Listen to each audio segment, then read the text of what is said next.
प्रिय छात्रों, एक बार फिर से आप सभी का स्वागत है आज के एक और नए सेशन में। तो चलिए हम लोग लेके आ गए हैं साइंस का मोस्ट वीवीआई प्रश्न। तो चलिए बिल्कुल भी देरी नहीं करेंगे और शुरू करेंगे पहले प्रश्न से। देखिए पहला प्रश्न आपका क्या बोल रहा है कि निम्नलिखित में से कौन सी प्रक्रिया वाष्प को सीधे ठोस में परिवर्तित करती है।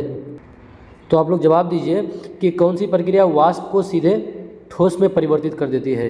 क्या आपका हो जाएगा उद्रोपातन, या फिर निहार, या फिर वाष्पीकरण, या फिर संघनन। तो देखिए आप जानते हैं कि पदार्थ का तीन अवस्था होता है। एक होता है सॉलिड होता है, एक लिक्विड होता है, एक गैस होता है। अगर गैस आपका सीधे सॉलिड में बदल जाए या फिर सॉलिड आपका सीधे गैस में बदल जाए तो इस प्रक्रिया को क्या बोलते हैं? ऊर्ध्वपातन बोलते हैं। क्या बोलते हैं गाइस? ऊर्ध्वपातन बोलते हैं। तो इस सवाल का जवाब क्या हो जाएगा? आपका ऑप्शन नंबर ए हो जाएगा। इस सवाल का जवाब क्या हो जाएगा? ऑप्शन नंबर ए हो जाएगा। चलते हैं इसके बाद अगले प्रश्न में चलते हैं। प्रश्न संख्या दूसरे में चलते हैं। फटाफट हम लोग अटेम्प्ट करेंगे। देखिए आप लोग बहुत अच्छा मेहनत करते जा रहे हैं, इसी तरह मेहनत कीजिए। देखिए अगला प्रोसेस है कि निम्नलिखित में से कौन सी गैस भूमंडलीय ऊष्मीकरण का कारण नहीं है। देखिए भूमंडलीय ऊष्मीकरण का मतलब क्या बोल रहा है कि जो पृथ्वी को जो गर्म किया पृथ्वी जो हमारा गर्म होता है उनमें से कौन ऐसा गैस है जो उसका कारण नहीं है, जिसको आप ग्रीन हाउस गैस बोलते हैं। तो देखिए क्या है कि भूमंडलीय ऊष्मीकरण का कारण नहीं है। क्या आपका CO2 होगा, या फिर जलवाष्प होगा, या फिर नाइट्रस ऑक्साइड हो जाएगा, या फिर सल्फर डाइऑक्साइड हो जाएगा।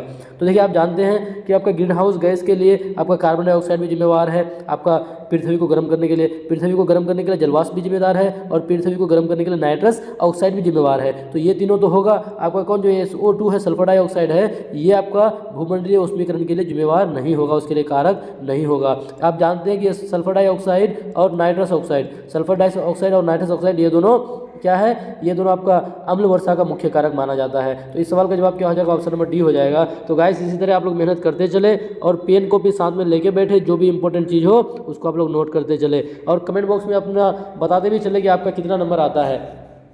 चलिए अगला प्रश्न है कि निमारी जो है एक नस्ल है। निमारी एक नस्ल है, किसका नस्ल है? क्या वो भेड़ की नस्ल है, या फिर बकरी की, या फिर गाय की, या फिर भैंस की? तो आपको बताना है कि निमारी किसका नस्ल है। जवाब दीजिए। तो देखिए आप लोग बताते चलिए निमारी किसका नस्ल हो जाएगा? ये आपका हो जाएगा गाय का नस्ल हो जाएगा। किसका हो जाएगा? गाय का हो जाएगा। गाइस निमारी आपका हो जाएगा गाय का। देखिए यहाँ से अगर आपको आप पूछ दे कि गाय का आप बता दें, गाय का बता दें क्या? बाइनोमियल नेम द्विनाम पद्धति, तो क्या हो जाता है? बॉस इंडिकस हो जाता है। क्या होता है? Bos indicus. ये सभी चीज़ों को भी आप नोट करते चलिएगा, क्या पता आपके एग्जाम में पूछ दे। चलिए इसके बाद चलते प्रश्न संख्या 3 के बाद चलते प्रश्न संख्या 4 में चलते हैं। फटाफट देखिए क्या है कि निम्नलिखित में से कौन फूल का प्रजनन अंग नहीं है। फूल का कौन प्रजनन अंग नहीं पूछा, नहीं है। तो देखिए एक आपका क्या पहला ऑप्शन वर्तिकाग्र है, दूसरा वर्तिका है, तीसरा परागकोश है, और चौथा क्या है? बाह्यदल है। तो आपको बताना है कि इनमें से कौन फूल का प्रजनन अंग नहीं है। तो देखिए बहुत अच्छा जवाब आ रहा है बहुत सारे बच्चों का कि ऑप्शन नंबर डी जो है, ये बाह्यदल जो है, ये क्या होता है? फूल का प्रजनन अंग नहीं है। अगर आप एक पुष्प देखिएगा, उसका बाह्यदल मतलब जो यहाँ पे टहनी, नीचे वाला जो टहनी रहता है, इस तरह से अगर आप पुष्प बनाइएगा, इस तरह से अगर आप पुष्प बनाते हैं या पुष्प बनाते, इधर जो ये पत्तियाँ रहता है, इसको बाह्यदल बोला जाता है। और यही बाह्यदल क्या होता है? उसका प्रजनन अंग नहीं होगा। तो इस सवाल का जवाब क्या हो जाएगा? ऑप्शन नंबर डी हो जाएगा। चलते हैं 4 के बाद 5वां प्रश्न में चलते हैं। 4 के बाद 5वां प्रश्न में देखिए आप लोग के मन में अगर कोई डाउट है तो आप लोग कमेंट बॉक्स में पूछिए हम लोगों से। देखिए अगला क्या है कि विद्युत मोटर एक युक्ति है जो कि विद्युत ऊर्जा को मुख्यतः डैश ऊर्जा में परिवर्तित करता है। तो देखिए आपका विद्युत मोटर विद्युत ऊर्जा को किसमें बदलता है? क्या चुंबकीय ऊर्जा में बदलता है, या फिर ऊष्मीय ऊर्जा में बदलता है, या फिर यांत्रिक ऊर्जा में बदलता है, या फिर रासायनिक ऊर्जा में बदलता है? आप लोग जवाब देते चलिए कि विद्युत मोटर क्या करता है? विद्युत ऊर्जा को किसमें बदलता है? तो आप जानते हैं कि एक होता है विद्युत मोटर, एक होता है विद्युत जनित्र। ये दोनों क्या करता है? चुंबकीय प्रेरण सिद्धांत पर काम करता है। इस बात को भी आप ध्यान रखिएगा। तो देखिए आपको पता है कि वो विद्युत ऊर्जा को किसमें बदलता है? यांत्रिक ऊर्जा में बदलता है। विद्युत मोटर विद्युत ऊर्जा को यांत्रिक ऊर्जा में बदलने का काम करता है। आपका यहाँ से होमवर्क क्या रहा कि आप क्या कीजिएगा? आप बताइएगा कि विद्युत जनित्र जो है, विद्युत जनित्र वो किसको किसमें बदलने का काम करता है। तो इस सवाल का जवाब क्या हो जाएगा? ऑप्शन नंबर सी हो जाएगा। चलिए 5 के बाद 6ठा प्रश्न में, इसके बाद अगला प्रश्न। देखिए अगला प्रश्न क्या है कि निम्नलिखित में से कौन से रंग के लिए प्रकाश का प्रकीर्णन मतलब फैल जाना न्यूनतम होता है? तो कौन सा रंग कम फैलता है?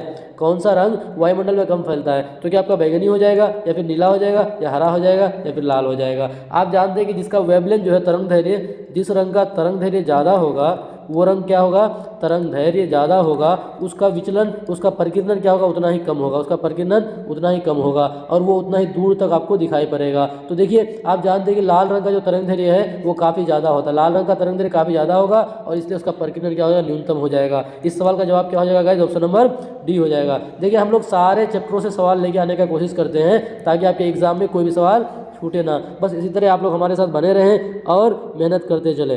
चलते अगला प्रश्न है। अगला प्रश्न देखिए, पढ़िए इसको बढ़िया से आप। क्या है कि जब प्रकाश एक माध्यम से दूसरे माध्यम में तिरछा प्रवेश करता है तो प्रकाश के संचरण की दिशा दूसरे माध्यम में बदल जाती है, इस प्रभाव को जाना जाता है। देखिए आप क्लास 10 में पढ़े थे, प्रकाश का परावर्तन और अपवर्तन पढ़े थे। तो प्रकाश का अपवर्तन में आप क्या जानते हैं कि जब प्रकाश का अपवर्तन में अगर कोई भी चीज़, कोई भी प्रकाश, यानी प्रकाश जब क्या होता है या तो सरल माध्यम से विरल माध्यम या फिर विरल से सरल किसी में भी जाए तो वहाँ पे क्या होता है, उसमें डेविएशन आ जाता है, मतलब उसका जो रास्ता होता है वो थोड़ा बदल जाता है। अगर मानते हैं कि ये विरल माध्यम है, विरल मतलब यानी पतला, या मान लेते हैं यहाँ हवा और यहाँ जल मान लेते हैं, तो जल क्या हो जाएगा, सघन हो जाएगा। अगर वो विरल से सघन में आएगा तो आप जानते हैं कि जब वो विरल से सघन में आता है तो क्या होगा, अभिलंब की ओर मुड़ जाएगा, मतलब सीधे नहीं जाएगा बल्कि उसका रास्ता बदल जाता है। और इस घटना को क्या बोलते हैं, प्रकाश का अपवर्तन कहा जाता है गाइस। क्या बोलते हैं, प्रकाश का अपवर्तन कहा जाता है। इस सवाल का जवाब क्या हो जाएगा, ऑप्शन नंबर ए हो जाएगा। चलते हैं इसके बाद अगले प्रश्न में चलते हैं।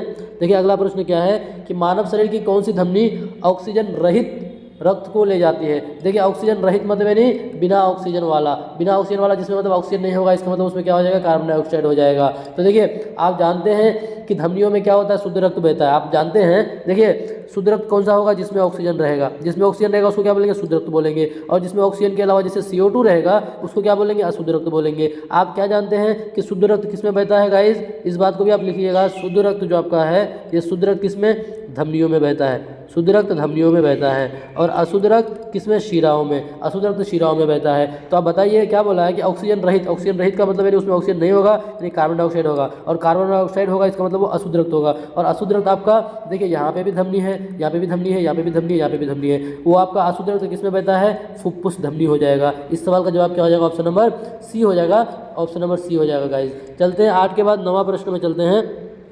क्वेश्चन नंबर 9 क्या बोल रहा है कि मनुष्य के शरीर के किस अंग या फिर ग्रंथि से वृद्धि हार्मोन स्रावित होता है।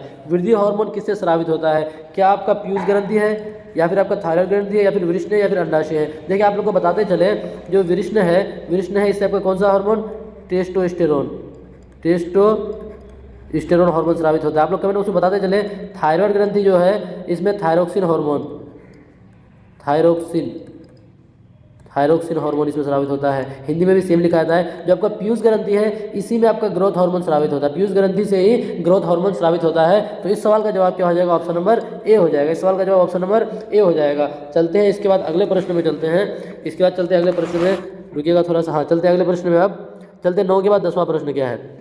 देखिए प्रश्न संख्या 10 क्या बोल रहा है कि ग्रेफाइट में कार्बन के परमाणु एक दूसरे से निम्नलिखित बंधनों से किसके द्वारा जुड़े रहते हैं। देखिए ग्रेफाइट आप जानते हैं ये क्या है, कार्बन का अपर रूप है। किसका, ग्रेफाइट आपका कार्बन का अपर रूप है, इस बात को आप जानते हैं। कार्बन का अपर रूप है ग्रेफाइट आपका, अपर रूप। और आप ये भी जानते हैं कि ग्रेफाइट जो है ये क्या होता है, उष्मा का सुचालक होता है, उष्मा का सुचालक होता है। तो आपको बोला कि ग्रेफाइट में कार्बन के परमाणु एक दूसरे से निम्नलिखित बांधों यानी बंधों में से किसके द्वारा जुड़े होते हैं। क्या आपका आयनिक बंधन हो जाएगा या फिर हाइड्रोजन बंधन हो जाएगा या फिर सहसंयोजी बंधन या फिर वंडरवाल बंधन। तो आपको पता है कि वो कौन सा बंधन से हो जाएगा, सहसंयोजी बंधन से एक दूसरे से जुड़ा हुआ रहता है। कौन सा बंधन से गाइस, सहसंयोजी बंधन। तो इस सवाल का जवाब क्या हो जाएगा, ऑप्शन नंबर सी हो जाएगा। चलते हैं 10 के बाद 11वां प्रश्न में चलते हैं। 11वां प्रश्न देखिए, 11वां प्रश्न क्या, आपका एक इक्वेशन दिया हुआ, समीकरण दिया है, आपको बोला है कि यहाँ पे जो खाली जगह है इसको पूरा करें, यहाँ पे कौन सा आएगा। पहले आप देखिएगा तो Al2O3 है, 6HCl है, तो आपका रिएक्शन होने का क्या निकल गया है, 2AlCl3। और यहाँ पे क्या हो जाएगा, तो देखिए चारों ऑप्शन को देखिए, यहाँ पे भी H2O है, H2O है, H2O है और H2O है। चारों जगह आप देखिएगा तो जल ही है, इसका मतलब वहाँ पे जो रिएक्शन वहाँ पे जो आएगा वो जल ही होगा। लेकिन बोल रहा है कि कौन सा होगा, तो आप देखिए बैलेंस करके देखिए आप, मतलब जब रिएक्शन में देखिए, अभिकारक में देखिए, यहाँ पे हाइड्रोजन कितना है गाइज, हाइड्रोजन यहाँ पे कितना है, 6 है। तो इसका मतलब इस पार भी हाइड्रोजन 6 होना चाहिए। इस पार भी हाइड्रोजन 6 होने के लिए आप किसको लीजिएगा, बताइए आप किसको लीजिएगा, क्या 2 वाले को लीजिएगा, बिल्कुल नहीं, 2 लीजिएगा तो 2 दूनी पे 4 हो जाएगा। उसके बाद आप 4 वाले को लीजिएगा तो 4 दूनी 8 हो जाएगा, बराबर नहीं होगा। यहाँ पे देखिए 3 दूनी 6 है, 3 दूनी 6 है, इसका मतलब आप किसको यहाँ पे लीजिएगा, यहाँ पे आप ले लीजिएगा इस खाली जगह में 3H2 2O को ले लीजिएगा। तो इस सवाल का जवाब क्या हो जाएगा? ऑप्शन नंबर डी हो जाएगा। उसके बाद चलते हैं, इसके बाद 11 के बाद 12वां प्रश्न में चलते हैं। 12वां प्रश्न क्या है कि लघु परिपथन मतलब शॉर्ट सर्किट के समय परिपथ में विद्युत धारा क्या होता है? जब शॉर्ट सर्किट लगता है तो उस समय परिपथ में विद्युत धारा क्या होता है? क्या वो बहुत ज़्यादा बढ़ जाता है, या फिर परिवर्तित नहीं होती है, या फिर काफ़ी हद तक कम हो जाता है, या फिर लगातार बदलती है? आप जानते हैं कि जब भी शॉर्ट सर्किट लगता है तो उस समय परिपथ में विद्युत धारा क्या हो जाता है? बहुत ज़्यादा बढ़ जाता है। क्या होता है? बहुत ज़्यादा बढ़ जाता है। और इस सवाल का जवाब क्या हो जाएगा? ऑप्शन नंबर ए हो जाएगा गाइस। चलते हैं इसके बाद अगले प्रश्न में फटाफट। इसके बाद चलते हैं अगले प्रश्न में। देखिए अगला प्रश्न क्या है, अगला प्रश्न आप देखिए क्या है कि निम्नलिखित में से कौन सा मादा प्रजनन तंत्र का भाग नहीं है? मादा प्रजनन तंत्र का भाग कौन सा नहीं है? आपको जवाब देना है। क्या अंडाशय होगा, या फिर गर्भाशय होगा, या फिर शुक्रवाहिका होगा, या फिर फैलोपियन ट्यूब होगा? तो देखिए मादा प्रजनन तंत्र का भाग नहीं है। आपको नहीं वाला ढूंढ के निकालना है कि इन चारों में से कोई एक ऐसा होगा जो नहीं होगा। तो आप जानते हैं कि ये शुक्रवाहिका जो है ये आपका मादा नहीं है, बल्कि ये क्या है? आपका नर प्रजनन तंत्र है। ये आपका नर प्रजनन तंत्र का ये भाग आपका कौन? शुक्रवाहिका। बाकी जितना सारा भी है जो आपका अंडाशय है, गर्भाशय है और फैलोपियन नलिका है, ये सब आपका किसका है? मादा प्रजनन तंत्र का भाग है। आपको बताते चले कि अंडाशय से ही आपका अंडाणु स्रावित होता है। आपका जो अंडाणु जो स्रावित होता है बाहर निकलता है वो कहाँ से? अंडाशय से होता है। और गर्भाशय में क्या होता है? जाकर के वो आपका भ्रूण का विकास होता है। गर्भाशय में भ्रूण का विकास होता है। और फैलोपियन ट्यूब जो है, फैलोपियन ट्यूब यहाँ पे फर्टिलाइज होने का काम करता है, मतलब निषेचन जो होता है यहीं पे होता है। आप इन सभी बातों को भी लिख लीजिएगा साथ में। चलते हैं इसके बाद 13 के बाद चलते हैं अगला प्रश्न में, प्रश्न का 14 में। देखिए प्रश्न का 14 क्या है कि इलेक्ट्रॉन वोल्ट खाली जगह की एक इकाई है। इलेक्ट्रॉन वोल्ट जो है वो किसकी इकाई है? इलेक्ट्रॉन वोल्ट इसको इस तरह से लिखा जाता है, ईवी से लिखा जाता है। तो आपका इलेक्ट्रॉन वोल्ट किसकी इकाई है? तो वो आपका किसका हो जाएगा गाइस? वो हो जाएगा आपका ऊर्जा का हो जाएगा। किसका हो जाएगा? इलेक्ट्रॉन वोल्ट आपका ऊर्जा का हो जाएगा। आपका इलेक्ट्रॉन वोल्ट किसका हो जाएगा? ऊर्जा का इकाई हो जाएगा। देखिए आपको ये भी सवाल पूछ सकता है कि 1 इलेक्ट्रॉन वोल्ट बराबर कितना हो जाएगा? तो 1 इलेक्ट्रॉन वोल्ट बराबर आपका 1.602 इंटू 10⁻⁻19 जूल हो जाएगा। -19 जूल हो जाएगा। इस बात को भी आप उतार लीजिएगा, इस बात को भी आप उतार लीजिएगा गाइस। चलिए इसके बाद चलते हैं 14 के बाद चलते हैं 15 प्रश्न में। देखिए 15वां प्रश्न क्या है आपका बायो से है कि गुर्दे की संरचनात्मक और कार्यात्मक इकाई क्या है? गुर्दे की संरचनात्मक और कार्यात्मक इकाई क्या हो जाएगा आपका? क्या मूत्रवाहिनी होगा, या फिर वृक्काणु होगा, या फिर वल्कुट होगा, या फिर अस्थिमज्जा होगा, या फिर चलिए बताइए आप लोग जवाब दीजिए कि गुर्दे की संरचनात्मक और कार्यात्मक इकाई क्या होगा? तो देखिए गुर्दे की संरचनात्मक और कार्यात्मक इकाई आपका क्या हो जाएगा? वो आपका वृक्काणु हो जाएगा। क्या हो जाएगा आपका गाइस? वृक्काणु, जिसको क्या बोलते हैं? नेफ्रॉन बोलते हैं। क्या बोलते हैं इसको? नेफ्रॉन। ये क्या हो जाएगा आपका? गुर्दे की संरचनात्मक और कार्यात्मक इकाई। अब देखिए इसको संरचनात्मक और कार्यात्मक इकाई इसलिए कहा जाता है क्योंकि गुर्दा का जो संरचना हुआ है ना वो नेफ्रॉन से ही हुआ है, और उसके अंदर इतना सारा भी कार्य है वो नेफ्रॉन ही कर रहा है। इस वजह से उसको संरचनात्मक और कार्यात्मक इकाई कहा जाता है। और आपको अगर ये सवाल पूछे कि हमारे शरीर की संरचनात्मक और कार्यात्मक इकाई क्या है, तो आप कमेंट बॉक्स में जवाब दीजिए, उसका क्या हो जाएगा आंसर। देखिए अगला प्रश्न है कि वॉशिंग मशीन का कार्य सिद्धांत है, मतलब वॉशिंग मशीन किस सिद्धांत पर कार्य करता है। देखिए जो भी लोग रईस हैं, अमीर लोग हैं, सबके घर में लगभग वॉशिंग मशीन होगा क्योंकि उसमें कपड़ा धोया जाता है। तो वॉशिंग मशीन का कार्य सिद्धांत मतलब वो किस सिद्धांत पर कार्य करता है? तो क्या वो उपकेंद्रण पर, या फिर अपोहन पर, या फिर अपकेंद्रण पर, या फिर विसरण पर? तो देखिए आपका वॉशिंग मशीन जो है वो किस पर काम करता है? आपको पता है कि वो किस पे? ऑप्शन नंबर सी, मतलब अपकेंद्रण बल पर वो कार्य करता है। अपकेंद्रण सिद्धांत पर आपका वॉशिंग मशीन कार्य करता है। इस बात को आप ध्यान रखिएगा। जैसे आप वो एक राउंड होकर के साइकिल जो घुमाते हैं, साइकिल चलाते हैं, तो वहाँ पे भी आपका कौन? अपकेंद्रण बल ही लगता है गाइस। तो चलिए इस सवाल का जवाब क्या हो जाएगा? ऑप्शन नंबर सी हो जाएगा। चलते हैं इसके बाद 16 के बाद चलते हैं 17वां प्रश्न में। इसके बाद चलते हैं 17वां प्रश्न में। देखिए 17वां प्रश्न क्या है कि पृथ्वी तल से किस न्यूनतम वेग से प्रक्षेपित किए जाने पर कोई रॉकेट पृथ्वी के गुरुत्वाकर्षण को पार करके अंतरिक्ष में चला जाएगा? मतलब आप किस गति से अगर भेजिए, किसी चीज़ को फेंकिएगा, या चलिए रॉकेट को ही छोड़िए, किसी चीज़ को आप किस गति से फेंकिएगा या फिर छोड़िएगा तो वो आपका क्या करेगा? गुरुत्वाकर्षण को वो पार कर जाएगा। तो देखिए इसको ना क्या बोला था? स्केप वेलोसिटी कहा जाता है। इसको क्या बोला था? स्केप वेलोसिटी या फिर प्लायन वेग कहा जाता है। इस वेग को क्या बोलते हैं? प्लायन वेग। और प्लायन वेग का मान कितना होता है? 11.2 किलोमीटर पर सेकेंड। अगर आप 11.2 किलोमीटर पर सेकेंड की रफ्तार से किसी भी चीज़ को अगर लेके जाइएगा तो वो चीज़ क्या हो जाएगा? आपको गुरुत्वाकर्षण को पार कर जाएगा। तो इस सवाल का जवाब क्या हो जाएगा? ऑप्शन नंबर ए हो जाएगा, 11.2 किलोमीटर पर सेकेंड। चलेंगे इसके बाद 17 के बाद 18वां प्रश्न में चलेंगे। 18वां प्रश्न देखिए क्या है कि बल की परिभाषा आती है। बल की परिभाषा आती है न्यूटन के किस नियम से? न्यूटन के किस नियम से? तो सबसे पहले आप जानते हैं कि न्यूटन साहब ने 3 नियम दिया। न्यूटन साहब ने कितना नियम दिया था? 3 नियम दिया था। एक आपका क्या था? न्यूटन का प्रथम नियम, जिसको जड़त्व का नियम भी कहा जाता है। पहले को क्या बोलते हैं? जड़त्व का नियम। जड़त्व का नियम बोलते हैं पहला को।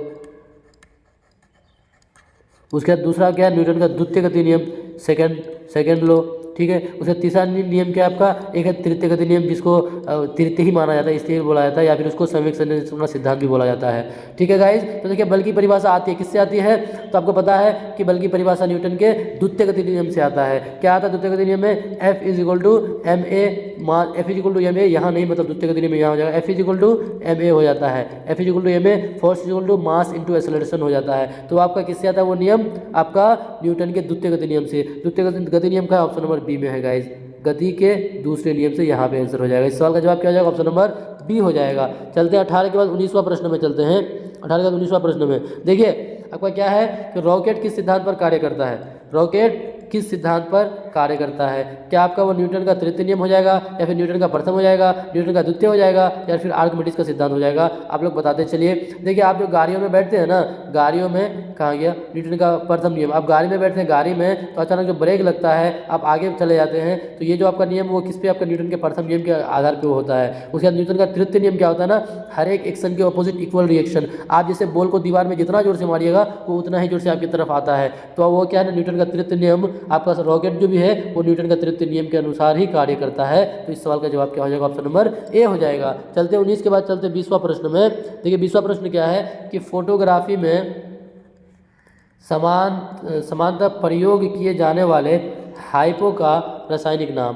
देखिए फोटोग्राफी में जो हाइपो का इस्तेमाल किया जाता है उसका रासायनिक नाम क्या हो जाएगा गाइज, तो उसका रासायनिक नाम क्या हो जाएगा, सोडियम थायोसल्फेट हो जाएगा। क्या हो जाएगा, सोडियम थायोसल्फेट। आप याद रखिएगा क्या हो जाएगा, सोडियम थायोसल्फेट हो जाएगा। इस सवाल का जवाब क्या हो जाएगा, ऑप्शन नंबर ए। इसके बाद चलते 20 के बाद चलते 21वां प्रश्न में चलते हैं। 20 के बाद 21वां प्रश्न देखिए क्या है, बेकिंग सोडा का रासायनिक नाम क्या है। बेकिंग सोडा का रासायनिक नाम आप लोग खुद बताइए, बेकिंग सोडा का रासायनिक नाम क्या हो जाएगा, sodium carbonate, sodium bicarbonate, sodium acetate, sodium hydroxide. तो देखिए सोडियम हाइड्रोक्साइड को अगर आप इसको कास्टिक सोडा भी बोला जाता है, सोडियम हाइड्रोक्साइड को कास्टिक सोडा बोला जाता है। सोडियम कार्बोनेट आपका Na2CO3, सोडियम बाइकार्बोनेट क्या होता है, NaHCO3, ये होता है सोडियम बाइकार्बोनेट। और सोडियम कार्बोनेट क्या होता है, Na2CO3। अब बताइए इन दोनों में से कौन हो जाएगा। आप जानते हैं कि यही क्या होता है, सोडियम बाइकार्बोनेट ही क्या होता है, बेकिंग सोडा का रासायनिक सूत्र है। आपको धोवन सोडा बोलेगा तो क्या हो जाएगा, Na2CO3.10H2O। इस तरह से आप ध्यान रखिएगा गाइज। चलते हैं इसके बाद चलते हैं अगले प्रश्न में। इस सवाल का जवाब क्या हो जाएगा, ऑप्शन नंबर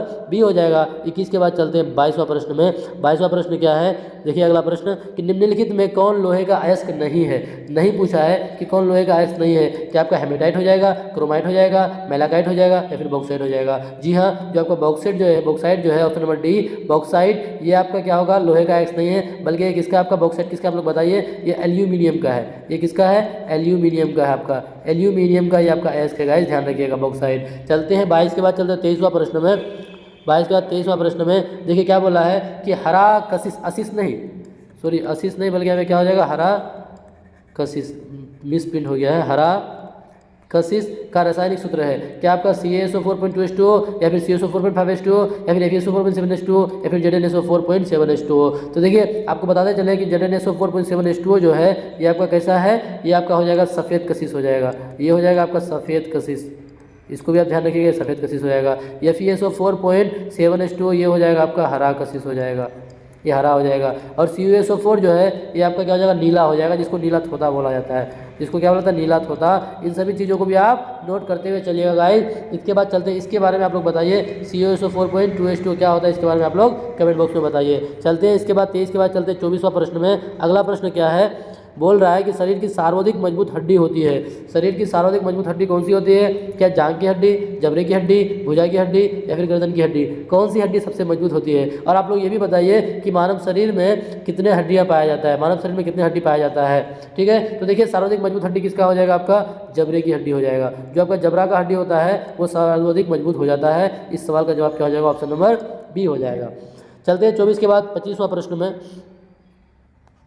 हीमोग्लोबिन में होता है, हीमोग्लोबिन में होता है, क्या होता है, क्या हीमोग्लोबिन में तांबा होता है, या फिर लोहा होता है, या फिर मैग्नीज होता है, या फिर जस्ता होता है। तो आप सबको पता है कि हीमोग्लोबिन में क्या होता है गाइस, लोहा पाया जाता है। क्या पाया जाता है, लोहा पाया जाता है, Fe पाया जाता है। इस बात को ध्यान रखिएगा। आप जानते हैं कि महिलाओं में हीमोग्लोबिन की कमी काफ़ी ज़्यादा होती है, महिलाओं में हीमोग्लोबिन काफ़ी ज़्यादा होती है, इसलिए उसको डायरेक्ट डॉक्टर कौन सा एडवाइस देता है, आयरन का टेबलेट खाने बोलता है। क्यों खाने बोलता है, क्योंकि जो आपका हीमोग्लोबिन में है वो क्या पाया जाता है, आपका Fe पाया जाता है, हीमोग्लोबिन में Fe पाया जाता है। ठीक है, उसको ये भी आप सीटेट में पढ़े होंगे, उसको क्या खाने बोलता है, गुड़, आंवला, पालक, ये सब चीज़ भी खाने का एडवाइस दिया जाता है। तो इस सवाल का जवाब क्या हो जाएगा, हीमोग्लोबिन में आपका क्या पाया जाता है, लोहा पाया जाता है। ठीक है, चलते हैं इसके बाद अगले प्रश्न में, 25 के बाद 26वां प्रश्न में चलते हैं। 26वां प्रश्न क्या है, हीमोग्लोबिन किसका महत्वपूर्ण घटक है। हीमोग्लोबिन किसका महत्वपूर्ण घटक है। देखिए आपको पता है कि हीमोग्लोबिन के कारण ही खून का रंग कैसा होता है, लाल होता है। इसकी मौजूदगी के कारण ही खून का रंग क्या होता है गाइस, लाल होता है। तो आप बताइए, देखिए WBC को बोलते हैं व्हाइट ब्लड सेल, ये मतलब सफ़ेद होगा। RBC को बोलते हैं रेड ब्लड सेल। तो आप बताइए, लाल होता है हीमोग्लोबिन अगर लाल होता है तो वो किस में हो जाएगा, आपको उसका मुख्य घटक क्या हो जाएगा, RBC हो जाएगा। क्या हो जाएगा मुख्य घटक, RBC। और आप लोग को बताए थे कि RBC का जीवन काल कितने दिनों का होता है, 120 दिनों का होता है। कितने दिनों का, 120 दिनों का। और RBC का कब्रिस्तान कहाँ है गाइस, RBC का कब्रिस्तान पलीहा में है। कहाँ पे है, पलीहा में। और आप लोग ये बताइए कि RBC का निर्माण कहाँ होता है, RBC का निर्माण कहाँ होता है, इसको आप कमेंट बॉक्स में बताइए, इसको आप कमेंट बॉक्स में बताइए। चलते 26 के बाद चलते 27वां प्रश्न में। 26 के बाद 27वां प्रश्न में क्या है कि प्रोटीन को निम्नलिखित में से क्या माना जाता है। प्रोटीन जो है जिसका इस्तेमाल आप लोग करते हैं वो निम्नलिखित में से क्या माना जाता है। क्या शरीर का निर्माण करने वाला, या फिर ऊर्जा उत्पादक, या फिर विनियामक, या फिर स्थूलतावर्धन। तो देखिए आपको पता है कि प्रोटीन को निम्नलिखित में क्या माना जाता है, वो शरीर का निर्माण करने वाला माना जाता है। तो क्या माना जाता है, शरीर का निर्माण करने वाला। देखिएगा ये जो क्या बोलते हैं, जो बॉडी बिल्डर लोग हैं वो जो वो जिम वगैरह में जाता है तो अपने साथ एक डब्बा में प्रोटीन ही लेके जाता है। तो इस सवाल का जवाब क्या हो जाएगा, ऑप्शन नंबर ए हो जाएगा। चलते हैं 27 के बाद 28वां प्रश्न में। 28वां प्रश्न क्या है, सबसे अधिक प्रोटीन किस में पाई जाती है। सबसे अधिक प्रोटीन बोला, सबसे अधिक। तो जब भी आपको सबसे अधिक पूछे और उस ऑप्शन में आपको सोयाबीन दिख जाए तो आपको इधर उधर कहीं नहीं देखना है, आप सीधे सोयाबीन में टिक मार दीजिएगा, क्योंकि सोयाबीन में सबसे अधिक प्रोटीन पाया जाता है। इस सवाल का जवाब क्या हो जाएगा, ऑप्शन नंबर डी हो जाएगा। चलते हैं इसके बाद अगले प्रश्न में गाइस। अगला प्रश्न क्या आपका 29 नंबर बोला है कि रक्त का पीएच मान कितना होगा। रक्त का पीएच मान कितना होगा, क्या 5 हो जाएगा, या फिर 6.4 हो जाएगा, या फिर 7.4, या फिर 8.0। तो आप सबको पता है कि रक्त का पीएच मान कितना हो जाता है, 7.4 हो जाता है। रक्त का पीएच मान 7.4 हो जाता है। आप देखिए पीएच मान से रिलेटेड कुछ आप याद कर लीजिएगा, क्योंकि आपके एग्जाम में 1 या 2 प्रश्न हर हाल में आएंगे ही। तो इस सवाल का जवाब क्या हो जाएगा, ऑप्शन नंबर सी हो जाएगा, ऑप्शन नंबर सी। चलिए इसके बाद चलते हैं 29 के बाद चलते हैं 30वां प्रश्न और आज के सेशन का आखिरी प्रश्न। देखिए क्या है कि रक्त समूह के खोज करता है। जो रक्त समूह है, आप बताइए रक्त समूह कितने प्रकार के होते हैं। टोटल 4 रक्त समूह है। रक्त समूह कितने, 4। एक है क्या, ए है, एक होता है ए बी, एक होता है रक्त समूह ओ, और एक आपका क्या हो जाता है गाइस, ए बी ओ, और एक आपका क्या हो जाता है बताइए, रुकिएगा, एक आपका हो जाता है, और एक आपका क्या हो जाता है, बी हो जाता है। क्या होता है, बी हो जाता है। ये आपका क्या है, रक्त समूह है। ये 4 आपका क्या है, रक्त समूह है। इसमें से आपको पता है एक होता है क्या, यूनिवर्सल रिसेप्टर, जो मतलब किसी से भी खून ले सकता है, और एक होता है यूनिवर्सल डोनर, जो किसी को भी दे सकता है। तो आपको पता है कि वो जो है ये डोनर है। ये क्या है, वो डोनर है, मतलब किसी को भी ये दान कर सकता है। ठीक है गाइज, ये रक्त किसी को भी दे सकता है वो। उसके बाद आपका ए बी जो है ये रिसेप्टर है। रिसेप्टर मतलब ये किसी से भी अपना खून ये ले सकता है। ठीक है, तो देखिए रक्त समूह के खोजकर्ता किसको माना गया है, वो कार्ल लैंडस्टीनर, मतलब पहला ऑप्शन हो जाएगा लैंडस्टीनर। क्या हो जाएगा इस, लैंडस्टीनर हो जाएगा। यही इसी को क्या माना जाता है, रक्त समूह के खोजकर्ता माना जाता है। चलिए इसके बाद अगला प्रश्न में, तो देखिए बस आज के सेशन में कुल कितने 30 ही प्रश्न थे आज के सेशन में। तो आप लोग बताइए कि ये 30 प्रश्न आप लोगों को कैसा लगा, और इस 30 प्रश्न में से आप लोगों का कितना मार्क्स आ रहा है, आप लोग कमेंट बॉक्स में बताइए। देखिए हमारे बहुत सारे प्रिय छात्र देख रहे हैं कि बहुत सारे प्रिय छात्र बहुत अच्छा मेहनत करते जा रहे हैं और कमेंट बॉक्स में बताते भी हैं। आप लोग इसी तरह से कमेंट बॉक्स में बताते चले, ताकि हम लोगों को लगे कि आप लोगों का मेहनत कितना है, और आप कमेंट करते हैं तो उससे हम लोगों को हौसला मिलता है, हम लोग को एक मोटिवेशन मिलता है। बस इसी तरह आप लोग जुड़े रहे हमारे साथ और मेहनत करते रहें। जितना मेहनत कीजिएगा उतना ही आपको उसका फल मिलेगा। तो मिलते हैं दोस्तों अगले वीडियो में, जब तक के लिए बाय बाय।